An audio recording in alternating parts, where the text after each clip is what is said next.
eu queria ler em Romanos capítulo 6, apenas 2 versículos. E depois nós vamos para Provérbio. Vamos lá. Capítulo 6, vamos ler o versículo de número 3 e o versículo de número 4, que fala exatamente sobre o que representa esta morte e o que representa esta ressurreição para nós. Paulo vai dizer: ou vocês não sabem que todos nós que fomos batizados em Cristo Jesus, fomos batizados em sua morte? Portanto, fomos sepultados com ele na morte por meio do batismo, a fim de que, assim como Cristo foi ressuscitado dos mortos, mediante a glória do Pai, também nós vivamos uma vida nova. Amém, queridos? E é isso aqui eu quero falar sobre vivamos uma vida nova. Mas eu preciso esclarecer uma coisa: não confunda esse batismo aqui com o batismo nas águas. Não é o batismo nas águas.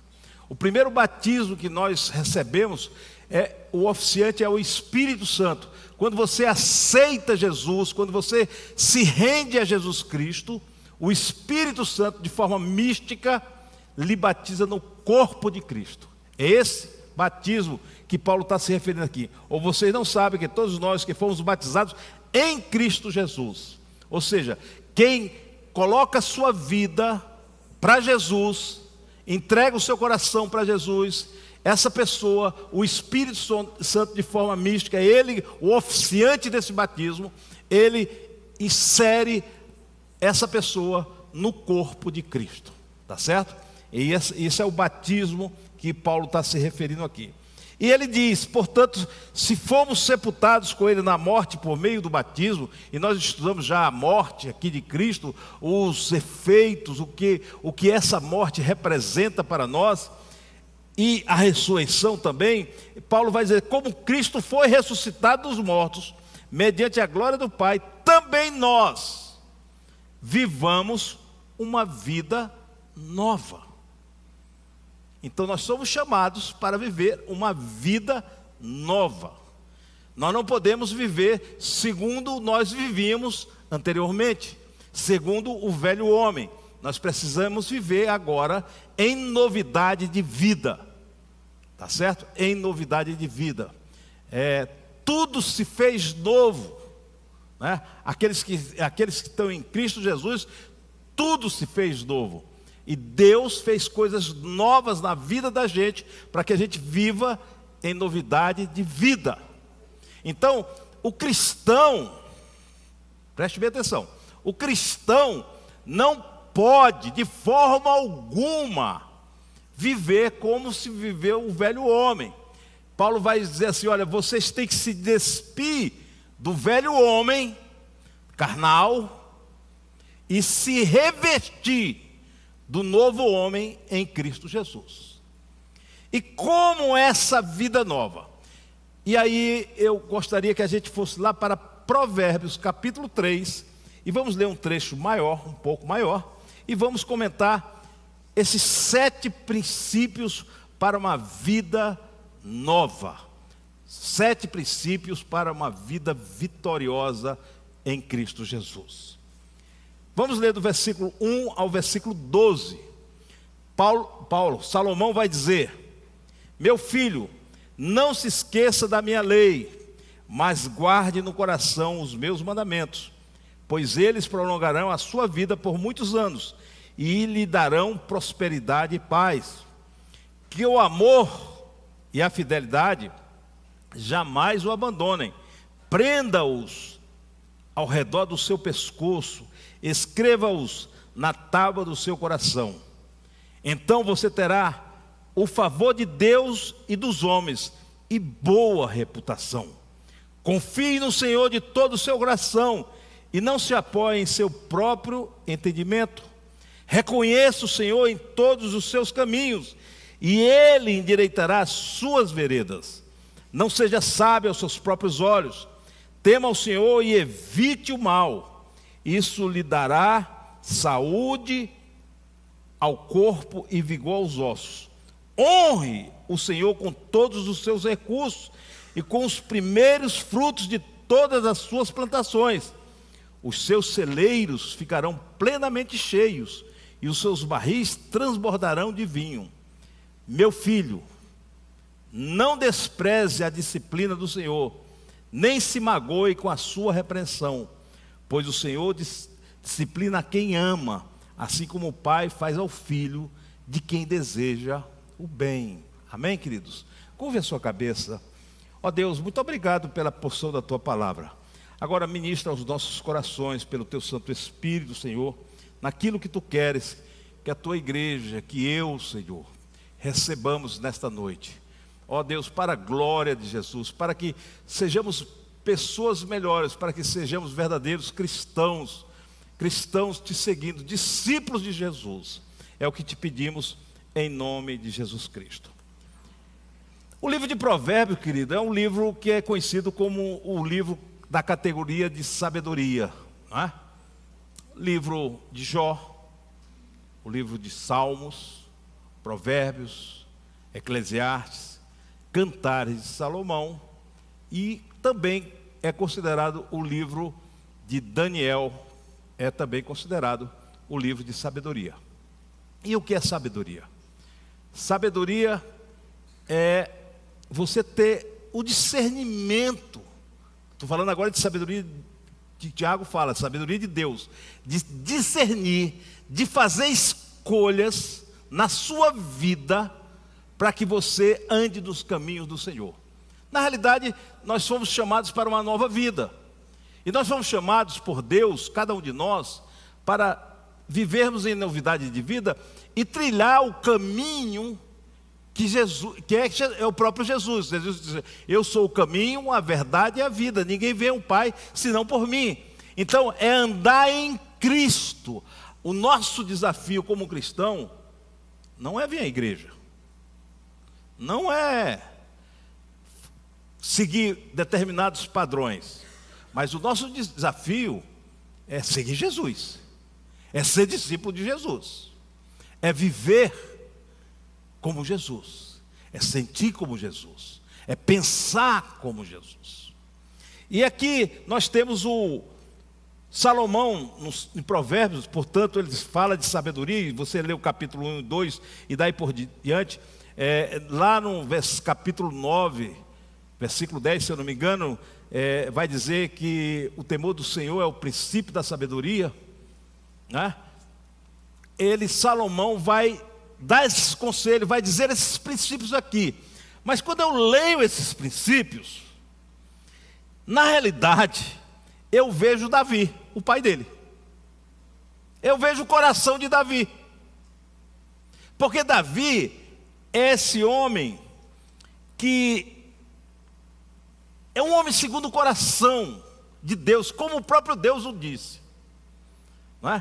Encontrei a Davi, homem segundo o meu coração, que fará toda a minha vontade. É um homem perfeito? Não, não. Aliás, o currículo vitae de Davi realmente deixa muito a desejar. Mas ele tem um testemunho de Deus, que ele é um homem segundo o coração de Deus. Então eu respeito muito Davi. Eu tenho, tirando claro Jesus Cristo, para mim, ele é um exemplo de vida. Mesmo porque ele não vive no momento em que a igreja, ou no momento do derramamento do Espírito. Mas Davi vive o quê? Davi vive o momento que o Espírito Santo era extremamente restrito ao rei, ao sacerdote e ao profeta. E o povo não recebia do Espírito Santo. E Davi é um rei diferenciado e é conhecido como um rei messiânico. E eu vejo aqui o coração de Davi. Aliás, se você quiser conhecer a história de Davi, você vai ler lá nos livros de Reis, ou nos livros de Crônicas. Mas se você quer conhecer verdadeiramente o coração de Davi, você vai para Salmos.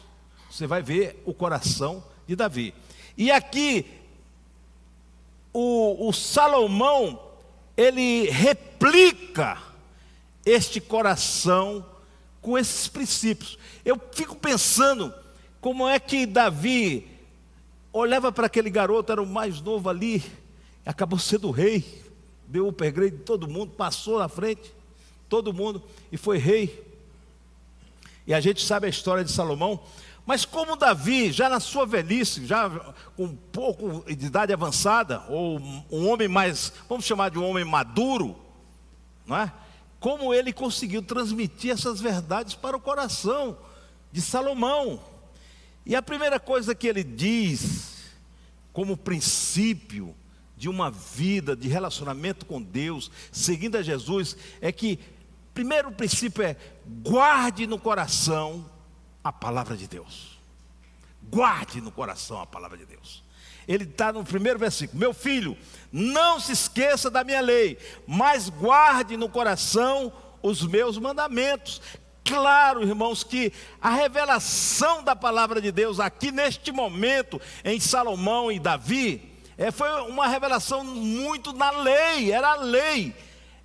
Porque a revelação de Deus é uma coisa gradativa, que vai se completar totalmente em Jesus Cristo. Mas dentro daquilo que era possível para Davi, aquilo que era possível para Salomão, o que acontece aqui? Acontece que Davi entende que o fundamento da vida com Deus está na sua palavra. Claro que mais na frente, quando nós agora como igreja, nós entendemos que a palavra viva é o próprio Jesus Cristo. No princípio era o verbo, e o verbo estava com Deus, e o verbo era Deus. Ele é a palavra viva. Então, o que é que Davi está dizendo assim? Ponha no seu coração a palavra de Deus. No tempo dele, a lei. No nosso tempo, Jesus Cristo. A Bíblia diz que a palavra de Deus permanece para sempre nos céus, lá em Salmo 119. Então, antes da lei, Jesus Cristo já existia como palavra viva, porque Jesus estava em todo o processo da criação deste mundo. Ele é a palavra viva. E a primeira recomendação para uma vida é uma relação pessoal com Jesus Cristo. Se a gente não desenvolve isso, se a gente não cultiva isso, se a gente não vive isso, nós não vamos conseguir viver os outros princípios, que esse é o fundamento básico. É o fundamento básico de uma nova vida, lá como Paulo escreveu lá para os romanos: viver Jesus Cristo, andar em Cristo, pensar em Cristo. É isso que nós somos chamados. Nós não somos chamados para uma religião, irmãos. Nós fomos chamados para uma experiência viva, uma experiência relacional, onde o Emmanuel, o Deus conosco, habita em nós pelo Espírito de Deus. Aleluia. Então essa a primeira recomendação para uma vida vitoriosa é o quanto você traz Jesus para a sua vida. O quanto Jesus é importante na sua vida. E eu não estou fazendo coisas, falando aqui de discursos que a gente faz muitas vezes, até como religioso. Ah, Jesus é tudo para mim. A gente canta aquele corinho: Jesus, como é que é tudo para Ele é. Vamos lá, Zé. Ele é. Todo mundo sabe essa aí? Vamos lá.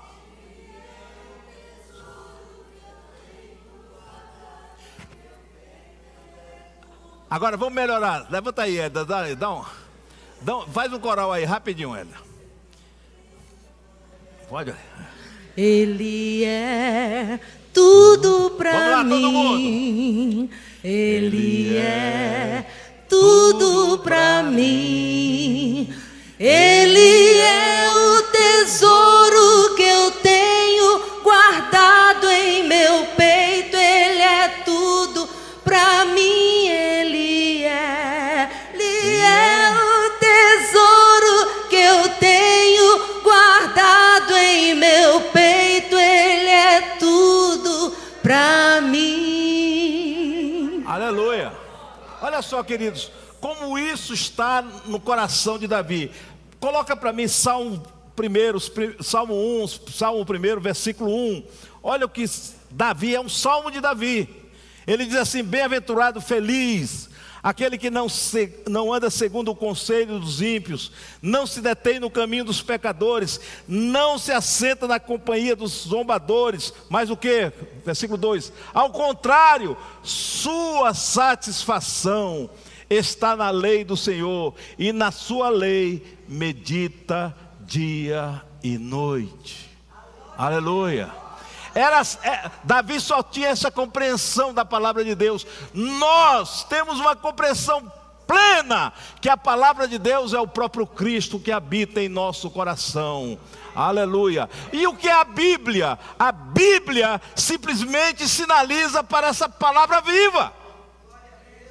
É por isso que a Bíblia é cristocêntrica. Tem gente que vai adorar a Bíblia. Tem gente que bota Salmo 91 para espantar os maus olhares, para não sei o que, poder na sua casa. Irmãos, isso não significa nada se Jesus não está no seu coração. Tá certo? Precisamos introjetar Cristo, a palavra de Deus, a verdadeira. Tiago vai dizer assim: recebei com mansidão a palavra que em vós é enxertada, porque ela é poderosa para salvar as vossas vidas. Aleluia, glorificado seja o nome do Senhor. Eu preciso demorar um pouquinho com isso, porque isso é a condição sine qua non para a nossa vida nova, para a nova vida em Deus. Não uma vida de religioso, mas uma espiritualidade sadia, um relacionamento puro, verdadeiro com Jesus Cristo. O que você tem feito por isso? Você tem feito. Ele aqui diz assim: aquele que medita nela dia e noite. Ou seja, quando a Bíblia fala dia e noite, significa de forma contínua. Não é que você vai dia e noite, mas de forma contínua. A minha pergunta para mim, a primeira pergunta para mim e para você também é a seguinte: quanto tempo você gasta nesse relacionamento com Jesus? Você já viu um adolescente apaixonado? Quem já foi adolescente aqui? Quem já se apaixonou? O cara acorda pensando na menina, vai dormir pensando na menina, vê um negócio, pensa num presente. Eu me lembro com a Ana, eu na viagem de ouro, eu só pensava na pastora Ana. Eu chegava em Londres, cheguei em Londres, aí meu negócio entrava assim: o que é que eu vou comprar para ela? O que é que eu vou comprar para ela? Aí chegou em Paris, vou comprar perfume. Trouxe perfume para caramba, não trouxe? Não é que ela seja mau cheiro não, é porque eu gosto de coisa cheirosa.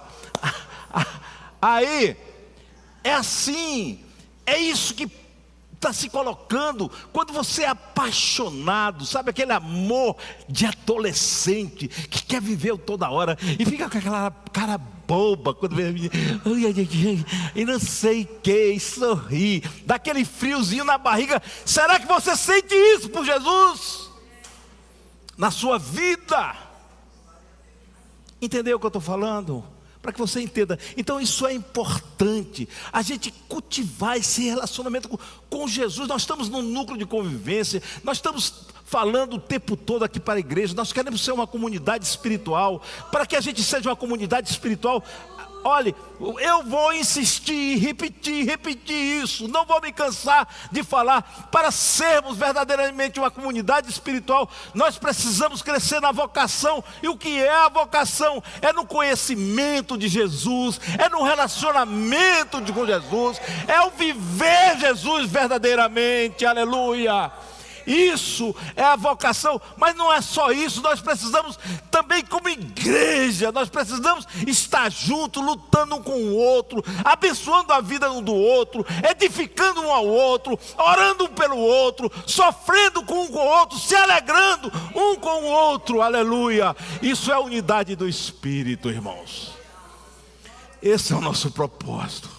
Então, o primeiro princípio, e aí eu vou mais rápido uns dos outros. O segundo princípio que ele vai dizer, ele diz assim: cultive o amor e a fidelidade. Quem anda com Jesus anda em amor. Não pode, não existe outra possibilidade. É por isso que tem que ser Jesus no coração da gente, porque nós somos falhos nessa relação de amor. O nosso amor é muito restrito, é muito condicional. Mas quando Cristo vive em nós, nós vivemos o verdadeiro amor. Olha o que diz o versículo 3: que o amor e a fidelidade jamais o abandonem. É interessante, não é? Que o amor e a fidelidade jamais o abandonem. Ele não está dizendo aqui que você abandone a fidelidade e o amor. Sabe por quê? Porque Deus coloca o amor no nosso coração. Lá Romanos 5, versículo 5, a palavra de Deus diz que Deus derrama do seu amor em nossos corações. Mas sabe o que acontece? O amor é o combustível da nossa alma. O amor, ele vai se gastando, irmãos. É assim que acontece. Nós precisamos, quando você sai com o carro, que você anda, vai andando, você vai queimando combustível, você vai gastando combustível. Chega um momento que você precisa encher novamente, não é verdade? O amor é assim, irmãos. Olha para os casais. Sabe por que casais chegam num ponto, às vezes chega para mim e diz assim: porque não tem mais amor.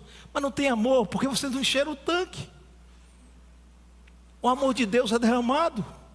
Então o que é que Salomão está dizendo aqui? Que é Davi, o coração de Davi. O amor é o principal. É a manifestação desse Cristo na minha vida. É através do amor, não é através do medo, não é através da raiva. O sentimento é amor, porque Deus é amor. Veja o que diz lá o Salmo 63, versículo 3. Como Davi: o teu amor leal é melhor do que a vida, por isso os meus lábios te exaltarão. Quem escreveu esse salmo? Davi. Ele sabe que o amor de Deus, ele sabe que só pelo amor de Deus ele se permanece em pé, mas que ele precisa viver este amor de Deus também. Então esse é o grande desafio na nova vida: viver o amor de Deus. E esse viver o amor de Deus está ligado àquilo que nós nos relacionamos, dentro da nossa casa, dentro do nosso lar, no nosso trabalho, em todas as áreas da nossa vida. É a manifestação de Cristo, é o amor, não tem outra. E o princípio que Salomão diz assim: cultive o amor e a fidelidade. O terceiro princípio ele diz assim: confie no Senhor. Olha o que diz o versículo número 5, coloque aí, 5, não, do Provérbios 3, eu estou no Provérbios 3, tá? Leia para mim, vamos todos juntos.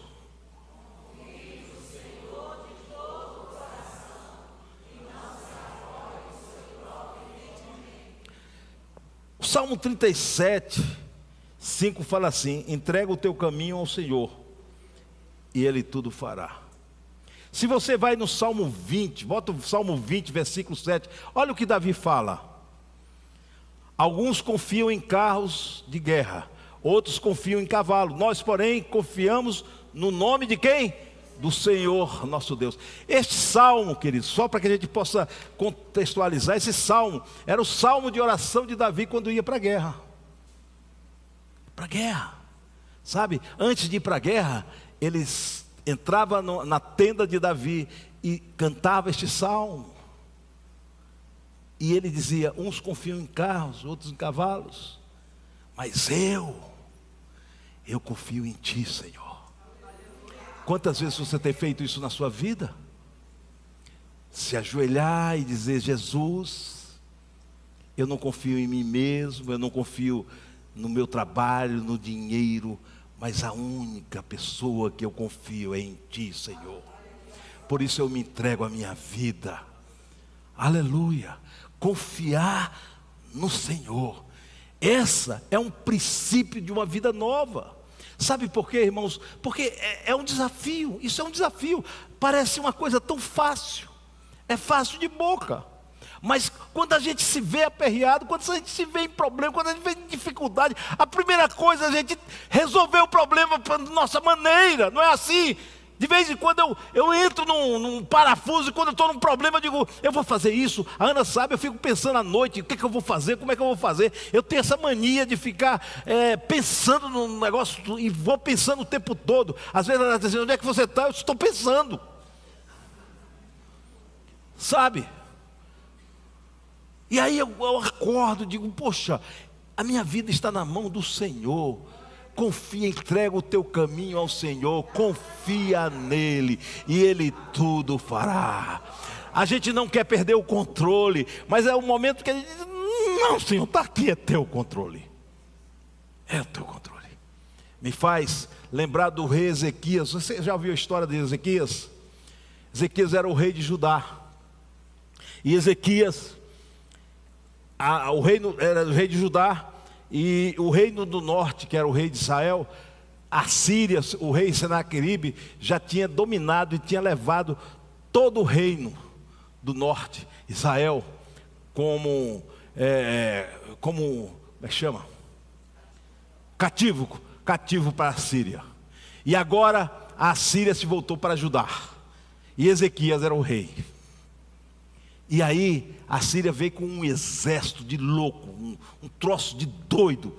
E o Ezequias meio perdidão ali, aquele negócio todo. E o rei pressionando, dizendo, olha, vocês falando para os comandantes das tropas de Judá, vocês não acreditem nesse rei. Esse rei não sei o que, ele diz que vai buscar o seu Senhor, ele não vai buscar, o seu Senhor não vai ouvir a ele. Olha o que aconteceu com o reino de Israel, eu levei todo o cativo, e aquela pressão, e Ezequias vai lá e se coloca nas mãos do Senhor. Sabe o que acontece? Numa noite, 185 mil soldados assírios morrem no arraial. O grande livramento. O grande livramento. E aí o rei Senaqueribe vai embora e não volta mais para pressionar, ajudar. E aí o que acontece no capítulo 38 lá de Isaías? O rei Ezequias fica doente. Doente, e vai lá o Isaías e diz para ele, olha, arruma a tua casa, prepara a tua casa, ajeita aí a tua casa, porque essa doença é para a morte. E Isaías sai, e o rei mais uma vez rasga as roupas, se derrama diante do Senhor, confia no Senhor e tal. E o Isaías nem se afastou, teve que voltar. O Senhor disse, volta lá. E volta lá o Isaías e diz para ele, olha, Deus ouviu a tua oração. Que é bom, não é, velho? Quando Deus ouve a nossa oração, né, irmãos? Deus ouviu a tua oração. Deus está te dando mais 15 anos de vida. Oh, aleluia. Era um homem que confiava no Senhor. Era um homem que buscava, que confiava no Senhor. Mas ele pecou, e eu vou falar daqui a pouco no que ele pecou, que é o outro princípio. É o princípio 4, que está no versículo de número 6. Diz assim, reconheça o Senhor em todos os seus caminhos, e Ele endireitará as suas veredas. Esses dois princípios eu preciso pensar junto. Ezequias é este homem que confiou no Senhor em duas situações terríveis, situações de morte. Uma que o reino ia sucumbir diante de um grande exército. Depois, diante da morte, ele tem um grande livramento porque confia no Senhor. Mas sabe o que acontece com ele? Ezequias recebe uma comitiva da Babilônia. E aqueles embaixadores da Babilônia vieram visitar Judá. E o rei Ezequias foi lá e entrou e mostrou todo o seu reino, todos os seus depósitos, todo o seu ouro, toda a sua prata, mostrou tudo. Quando os embaixadores foram embora, Isaías voltou, chegou lá novamente e disse, quem são aqueles homens? Ele disse, são os babilônicos. E ele disse, o que tu fizeste? Eu mostrei tudo, eu abri mão de tudo. Sabe por que ele fez isso?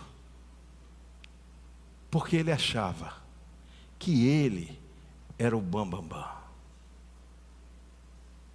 Ele se vangloriou naquilo. E sabe o que aconteceu? Isaías disse: olha, essa mesma nação, ela vai vir aqui e vai levar todos em cativeiro. Não vai ser agora. Sabe o que ele respondeu? Cara de pau do Ezequias. Ezequias disse: tudo bem, que boa palavra. Que boa palavra. Eu não estou mais vivo daqui para frente. Pode acontecer depois. Tudo bem, para mim está tudo bem. Sabe, tem pessoas que até confiam em Deus, e quando recebe a vitória, depois não reconhece mais Deus na sua vida. Quantas vezes nós somos Ezequias? Quantas vezes nós oramos, buscamos, nos colocamos, ajoelhamos, pedimos, oramos, e Deus com o seu amor vem, nos atende, nos abençoa. Passa-se o tempo, a gente não reconhece mais. Precisamos reconhecer o Senhor em todos os nossos caminhos, irmãos. Não somente no momento do aperto, da dificuldade, mas no momento da vitória. Você tem que olhar e dizer: o Senhor é o meu pastor e nada me faltará. Aleluia, aleluia, aleluia. Olha o que diz o Salmo 27:1. Salmo 27:1 de Davi. Davi é um homem que sempre reconhecia Deus em seus caminhos. O Senhor é a minha luz. Diga: o Senhor é a minha luz e a minha salvação. Repita: o Senhor é a minha luz e a minha salvação. Aleluia. A quem temerei? O Senhor é o meu forte refúgio. De quem terei medo? Aleluia. Bote isso no seu coração. Reconheça Deus na sua vida. Reconheça, não seja, não se coloque como aquela pessoa ingrata, é a pessoa que não reconhece aquilo que Deus tem feito. Você orou tanto para passar num concurso, e depois, eu vejo isso na igreja o tempo todo, irmãos. Pedir para oração, para uma cura, depois pessoas desprezam. Parece que Deus nem existe. Troço assim. Estão dentro da igreja. Eu não estou falando de pessoal que foi para o mundo, não. Parece que as vidas não tem compromisso de viver uma nova vida com Jesus. Tá bom, Jesus? Eu te agradeço, Senhor, pela vitória que tu me deste, pela bênção que tu me deste. Mas, Senhor, daqui por diante, eu agradeci muito, mas daqui por diante eu vou viver a minha vida do meu jeito. Não é isso. Reconhecer Jesus, reconhecer Deus na sua vida, reconhecer Jesus, o que Jesus faz na sua vida, é estar sempre olhando, porque o confiar, irmãos, é para frente, é para o futuro. O reconhecer é olhar o passado e ver a mão de Deus na sua vida. Precisam andar juntos. Cada passo que eu dou, eu vou dar mais um passo na confiança em Deus, mas eu agradeço a Deus porque estou aqui. Até aqui me ajudou o Senhor. Você pode glorificar o nome do Senhor?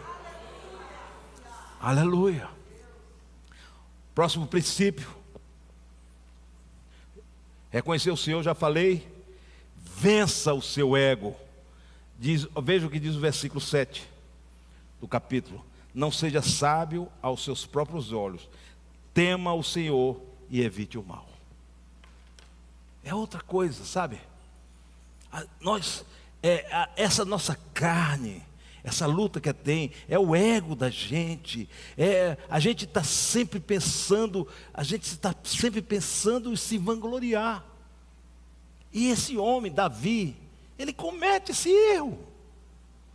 Ele comete o erro no dia que ele está no palácio, paz no reino, tudo tranquilo, e Davi olha e diz assim: eu preciso contar o meu exército, eu preciso saber a grandiosidade que eu tenho, quantos homens estão comigo. O general disse: não faça essa loucura. Mas Davi insistiu, ele era o rei. E ali foi a derrocada dele. Sabe? Ego. Pessoal, a gente precisa vigiar o nosso ego. A gente precisa, porque o inimigo, ele insufla esse ego o tempo todo. Quando você menos espera, você se sente mais espiritual do que o seu irmão. Você se sente mais importante, porque você não comete os mesmos pecados. É aquele fariseu que olhou para aquele pecador que estava do lado dele. Eu não sou como este pecador, Senhor. Eu sou dizimista, eu cumpro a lei, eu faço isso. Enquanto o pecador simplesmente batia no peito e dizia: Senhor, tem misericórdia de mim. Sabe, uma frase que é importante, que Paulo diz lá nos Romanos assim: miserável homem que sou. Quando a gente aprende a dizer isso, Paulo na sua caminhada na fé, no final da vida, ele disse: eu sou o menor dos apóstolos, eu sou o maior dos pecadores. Paulo falou: eu sou o maior dos pecadores. Sabe, queridos, é isso. Cuidado com o seu ego. Cuidado. Você faz uma coisa para Deus, dá o resultado, aí você, ou você passa numa coisa, tem uma vitória, daqui a pouco você acha que é você. Olha o que diz o versículo. O versículo diz assim: não seja sábio aos seus próprios olhos, tema o Senhor e evite o mal. O mal que assola o nosso coração é a soberba, é o orgulho, é o ego. É quando nós pensamos que somos alguma coisa. Agora veja o que Davi diz. O que Davi diz no Salmo 19:13. Ele diz assim: também da soberba guarda o teu servo, para que não se assenhorie de mim. Então serei sincero e ficarei limpo de grande transgressão. Davi sabia, ele caiu na primeira ali, ele errou, ele falhou, ele sofreu as consequências, mas ele aprendeu, irmãos. Ele aprendeu. Eu já falei essa história aqui várias vezes, mas vou falar mais uma vez. Eu me lembro quando eu saí oficial da Marinha, quando eu me formei em 78, eu achava que eu era o bambambam. Eu disse: pronto, agora tenho dinheiro, agora eu vou viver minha vida. Quero saber mais de Deus não. E fui fazer isso mesmo. Ó louco. Ó louco, hoje pedirão a tua alma. O que tens preparado aí? E aí foi mas foi pancada de Deus, que não, brincadeira, irmãos. Foi pancada de Deus em cima de mim, não em cima, que eu fiquei pianinho. Eu tenho um pastor, amigo nosso, que ele diz assim: quando você vê um cara soberbo, é só pedir a Deus para que dê 3 dias de diarreia. 3 dias de diarreia resolve o problema. O cara vai ficar pianinho, vai saber que é pó. Não é verdade? Já pensou 3 dias no trono, 18 vezes ao dia. No 3º dia o cara é humilde, simples, maravilhoso. Glória a Jesus. Estou aqui para ti, Senhor amado. Sabe, basta isso, Deus fazer isso com a gente, para a gente aprender. Então, queridos, não deixe, vigie o seu ego. É isso que Salomão está dizendo aqui. Vigie o seu ego. Nessa caminhada o diabo, ele sabe, ele não poupou Jesus. Ele viu que Jesus estava com fome, ele foi ali não. Ele primeiro atacou vamos dizer assim, a necessidade fisiológica de Jesus. Fome, necessidade. Quem tem fome, irmãos, é capaz de ir para a lixeira, não é verdade? Você vê a pessoa, vai comer do lixo.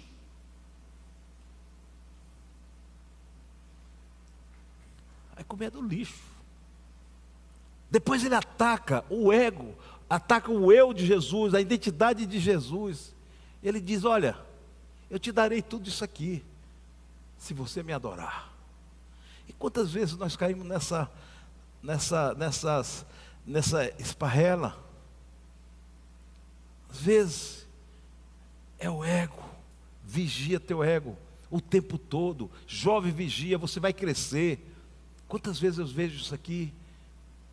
Jovens que começam a faculdade, vão na faculdade, coisa e tal, Deus vai abençoando a vida, daqui a pouco faz um concurso, profissão, vai ser não sei o que, juiz, não sei o que, depois só é ego, só ego. Vigie, quer viver em novidade de vida, vigie o seu ego, amém, irmãos? Vamos agora para o sexto. Esse aqui é interessantíssimo, porque o Salomão botou esse aqui, né? Ele botou no versículo 9: honre o Senhor com todos os seus recursos e com os primeiros frutos de todas as suas plantações. O que ele está falando aqui, irmãos? Está falando de quê? Está falando do dízimo mesmo. Por que Salomão diz isso é importante? Porque alguém muito sabiamente já falou: a última coisa que se converte no homem é o bolso. Você pode mexer em qualquer coisa, mas não mexa no meu dinheiro, não mexa na minha riqueza, não mexa, não quero, sabe? E Salomão está dizendo assim: aprenda a ser generoso, aprenda a ser generoso. Essa é uma questão de generosidade, isso não é uma questão de obediência, é uma questão de um coração que foi transformado, que se quebra as correntes da ganância, que é capaz de abençoar. E a primeira coisa que você tem que abençoar é o reino de Deus, é o reino, irmãos. Aí você pode, tem pessoas que têm todas as justificativas: não, porque eu não vou dar para o reino de Deus, porque o pastor vive não sei o quê, o carro não sei de quê. Você vai encontrar 1001 desculpas para não ser dizimista, para não ser generoso. E aqui, quando eu estou falando, não é só dízimo, não, estou falando de coração generoso, de coração abundante, não de coração de escassez. Porque uma pessoa que não vê isso tem um coração de escassez. Deus nunca teve o coração de escassez para mim e para você. Deus sempre deu do bom e do melhor para nossas vidas. Deus sempre nos concedeu do melhor para mim e para você, sim ou não, irmãos? E você tem um coração de escassez. Ai, não sei o que isso aqui, não sei o que vai fazer falta, não sei o que. Aí não interessa a sua justificativa. O que Salomão está dizendo aqui é o seguinte: seja generoso. Seja. Isso faz parte do versículo de que confie no Senhor, é Ele que te sustenta, é Ele que te dá, é Ele que te abençoa. O Senhor é o meu pastor e de nada terei falta. Não vai faltar o pão na tua vida, não vai faltar o recurso, não vai faltar, irmãos, aleluia. Mas você tem um coração de escassez. Você acha que vai ficar rico com isso aí? Você está mais pobre.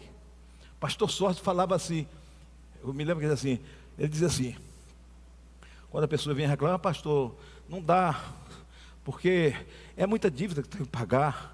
E aí o dízimo não dá para tirar, e aí tem muita conta para pagar. Ele disse: você está pobre, não é, porque você, como é que ele dizia? Me ajuda aqui, agora deu um branco. Doutor, se lembra?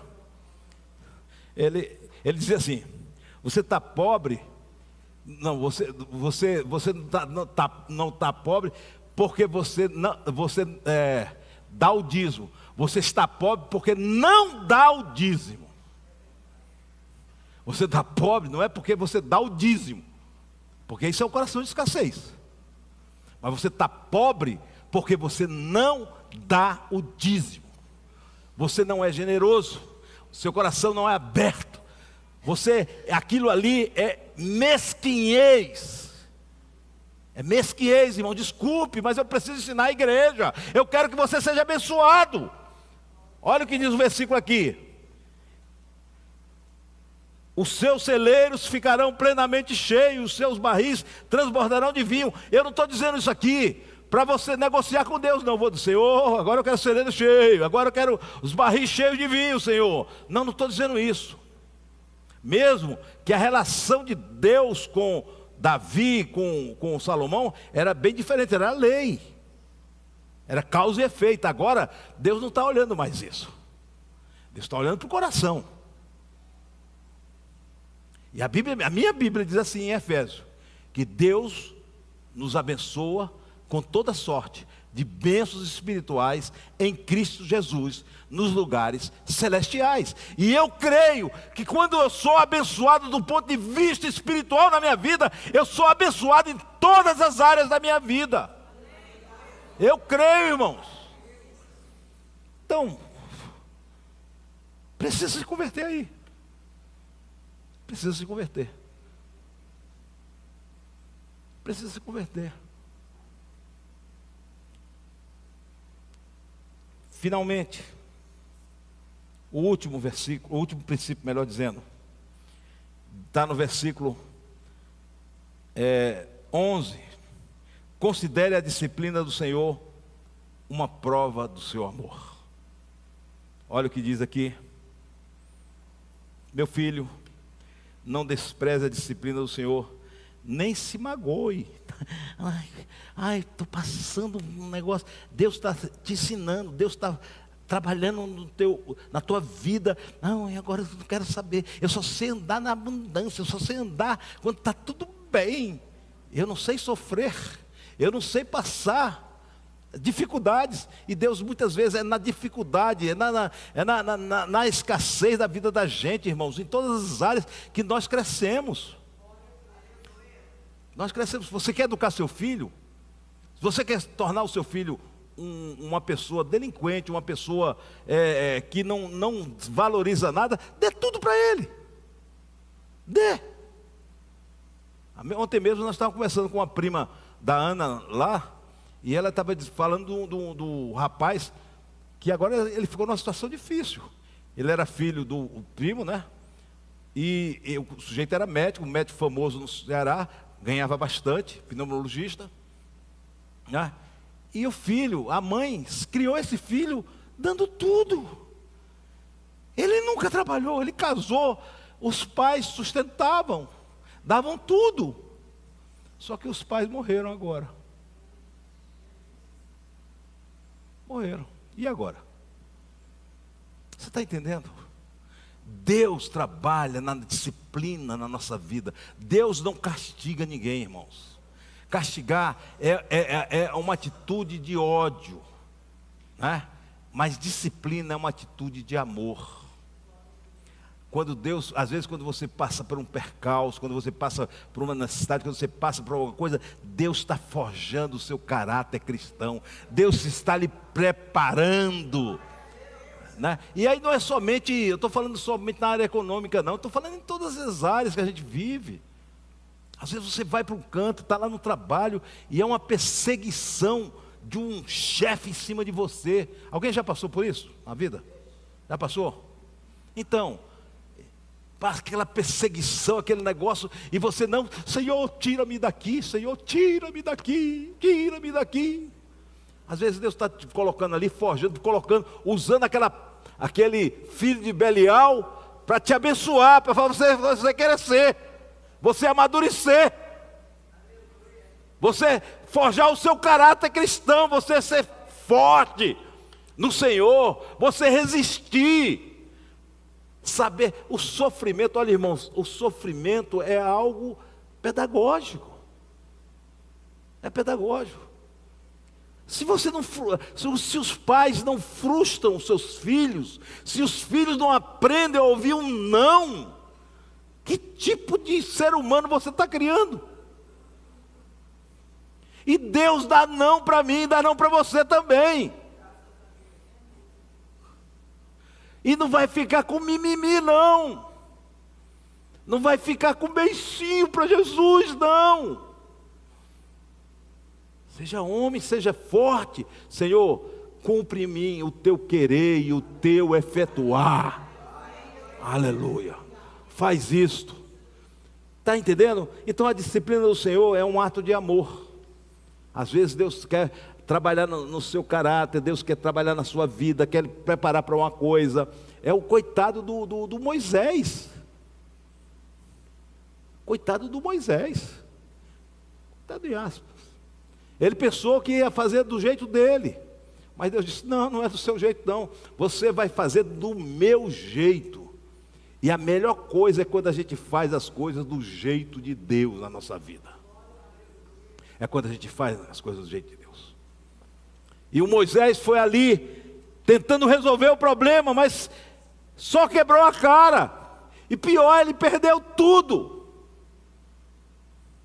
Lá em Hebreus vai dizer assim, Moisés escolheu o opróbrio de Deus a ter as benesses da filha de Faraó. O cara, tudo está no palácio. Imagina você no palácio, vai ser pastor lá não sei aonde, no meio do deserto, irmão. Deus é assim. Deus faz assim com a gente. Eu não estou falando de coisas que você é culpado, tá? Não é, são coisas que, não, Deus está me maltratando, eu estou nessa situação financeira porque Deus está me provando. Não, às vezes você se colocou nessa situação, por que quis? Talvez, porque você está naquele versículo ali anterior, você não honra Deus, e Deus está dizendo assim, cara, eu te sustento, eu te dou, eu te abençoo, eu te protejo, eu te guardo, eu te visito. Mas seja generoso. Irmãos, eu fui criado, eu fui muito cedo para o Colégio Militar de Fortaleza, eu tinha 13 anos. Eu fico imaginando hoje, quando os meus filhos tinham 13 anos, eu fiquei imaginando assim, como é que eu fui parar no Colégio Militar de Fortaleza, interno, com 13 anos de idade. Mas os pais faziam aquilo, naquele tempo faziam essas coisas. E eu fui 13 anos, e eu aprendi muito cedo, que eu tinha que defender o meu, certo? Porque era a lei do cão, certo? Cada um segurar o seu e proteger aqui, e se possível tomar do outro. Foi assim que eu aprendi. E durante muito tempo eu fui assim. Eu fui esse cara que, quando eu fazia um negócio, eu queria pegar mais na frente. Era uma coisa. Deus foi trabalhando no meu coração, irmão, porque Deus trabalha. Eu estou falando sério, Deus trabalha. Deus foi me colocando em situações que eu fui aprendendo. E dizer, Senhor, eu confio em Ti, minha vida, todos os pilares da minha vida, minha família, meus filhos, minha casa, meu dinheiro, o dinheiro da família, é tudo nas Tuas mãos, Senhor. Porque Tu és a maior bênção na minha vida. Isso eu aprendi às duras penas, mas aprendi. E eu estou lhe testemunhando aqui, porque Deus faz assim com a gente. Deus faz assim com a gente. Faz assim. E sabe, esse é um dos grandes sinais na minha vida, na vida de um cristão, melhor dizendo, quando a gente se despreende dessas coisas.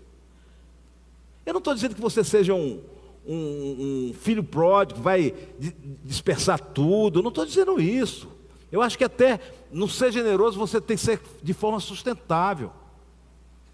Não é? Lembra que eu falei uma vez aqui? Tem pessoas na igreja que são tomadores. Tomadores. Foi um sujeito, um psicólogo, que fez das empresas. Ele trabalhou com a psicologia de empresas e ele trabalhou de forma que ele categorizou os empresários de diversas formas. E eu estou aproveitando essas categorias porque elas se estendem também nas nossas vidas. Quem são os tomadores? São aqueles que, onde entram, querem tirar vantagem. Veja lá. Nós estamos lavando roupa suja. Você acha que, por exemplo, ar-condicionado, tudo isso aqui. Quem está sustentando isso aqui? Nós não, tem muito nós daí. Entendeu o que eu estou falando? Meia palavra. Então tem pessoas que vêm para a igreja e dizem assim, não, eu vou só usufruir. Usufruir de tudo. Eu não estou cobrando de ninguém, não, por favor, irmãos. Estou categorizando a pessoa que tem um coração de tomador. É aquela pessoa que quer levar vantagem em tudo. Já viu falar da lei de Gerson? Não, o pessoal mais novo não viu falar, não. Quem já ouviu falar da lei de Gerson? Lei de Gerson. Gerson foi aquele jogador de futebol de 1970 que ele fazia uma propaganda de um cigarro e ele fumava e dizia assim, temos que levar vantagem em tudo. E aí passou a ser a lei de Gerson dos tomadores. Os tomadores, onde chegam, sugam energia, sugam o outro, sugam dinheiro, sugam tudo. Porque ele quer sempre para si. Esses são os tomadores. A outra categoria que esse psicólogo fala são aquelas pessoas que são trocadores. São aquelas pessoas que só agem nos relacionamentos de ponto de vista de custo e benefício. O que é que eu vou ganhar com isso? E não somente, eu estou falando só em dinheiro, não, estou falando de relacionamento. Então um jovem olha para uma moça e diz assim, não, essa é pobre, não vou ganhar nada. Essa daí, talvez a menina Deus está dizendo, essa moça aí vai ser a bênção na tua vida. Mas ele olha de forma diferente. Ele olha como um trocador. O que é que ele vai fazer?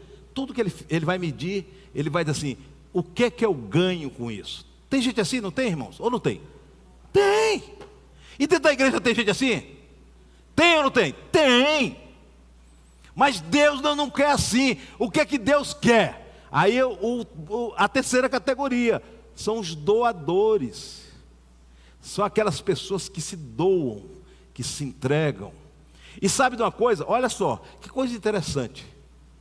Ele descobriu nessa pesquisa que as pessoas que mais cresciam as empresas que mais cresciam é quando o empresário não era um tomador, que só suga o operário, só suga o trabalhador, mas quando ele era doador. E é uma verdade. Quando esse empresário era doador, as pessoas se sentiam bem, se sentiam, como é que se diz? Valorizadas, se sentiam o resultado na vida delas, e elas trabalhavam com mais amor, com mais dedicação. E o que acontecia com a empresa? A empresa crescia. Agora, na igreja, irmãos, o que é que Deus quer transformar nossas vidas? Ele quer que sejamos tomadores? Sinceramente. Ele quer que sejamos trocadores? O que é que nós fomos chamados para quê? Para sermos o quê? Doadores. O pastor que não aprende isso não é pastor. O dirigente de núcleo precisa aprender isso. Você foi chamado para ser doador. Todos nós, é melhor dar do que receber. A Bíblia já diz assim, irmãos. É o doador. O doador é aquele cara que cresce e faz o outro crescer. Ele divide, ele compartilha, ele assiste, ele está com o outro. Esse é o doador. E Deus quer nos transformar em doadores. Então aqui estão 7 princípios para uma nova vida em Jesus Cristo.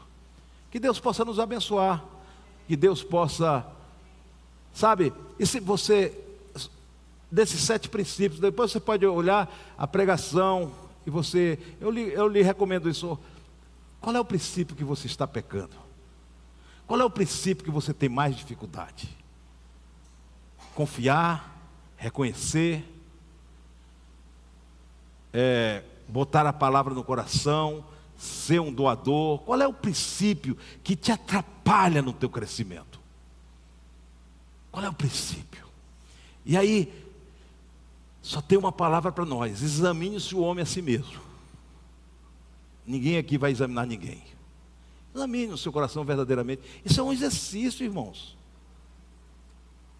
Eu aprendi, quando eu me senti que eu era aquela pessoa, eu era uma pessoa tomadora. Durante a minha vida, pelas circunstâncias da minha vida, eu aprendi a ser um tomador. E eu comecei a exercitar isso, a olhar para mim e olhar para Jesus. Jesus é o maior doador que se tem na história da humanidade, sim ou não? É a pessoa que deu a sua vida por mim e para você. Resgate, salvação. Deus, todo dom perfeito e toda boa dádiva vem de quem, irmãos? Deus é doador, toda boa dádiva vem do Senhor e não há sombras de variação, não há. Aleluia! Então os seus filhos precisam parecer com ele. Essa é a mesma coisa aqui. Por isso que eu disse no início aqui, olha, quando o Salomão escreveu isso aqui, eu olhei a cara do pai. É a cara de Davi. E eu quero olhar para a minha vida e dizer assim: ei, Botelho, você está ficando com a cara do pai. Aleluia. Oh, Botelho, você tem que parecer mais com esse pai. Você se alegra quando você parece mais com o pai. Não como religioso, rancoroso, chato, não. Mas assim, você está ficando a cara do pai. Um pai fica feliz, não fica? Quando alguém diz assim: ei, o Shalom é a tua cara, hein? Aí eu fico feliz. Digo, aí o meu selo aí, minha cara está nele. Deus fica feliz quando olha para você e diz assim: você está ficando na minha cara. Você está parecido demais comigo. E isso era Davi. Davi era um homem parecido com Jesus. É por isso que ele é conhecido como o rei messiânico. Ele é o rei messiânico. E é por isso que Deus prometeu para ele que não vai faltar sucessor ao trono de Davi. E diz que um dia chegará um que pisará a cabeça da serpente, que vai sentar no trono de Davi e reinará para sempre. Quem é este? Jesus Cristo. Aleluia. Aleluia. Aleluia.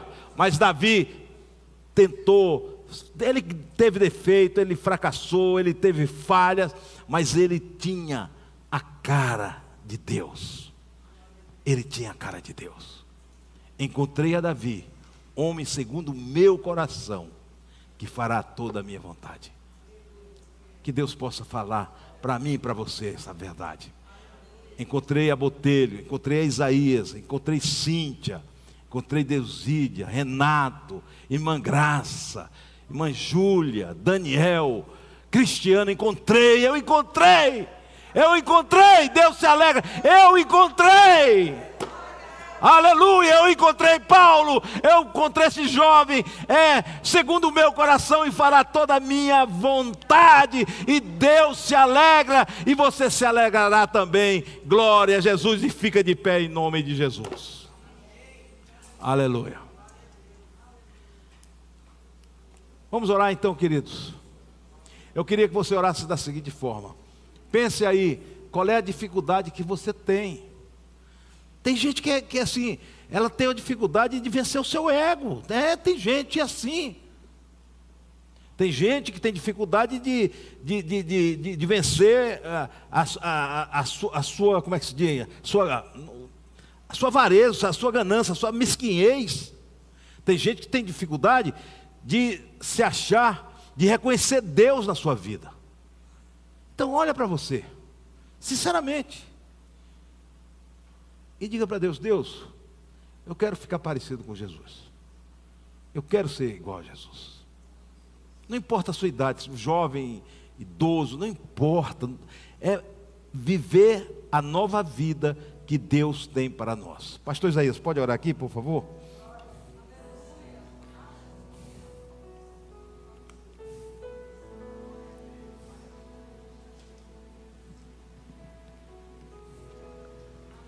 Amém. Pai do Senhor, queridos, vamos orar.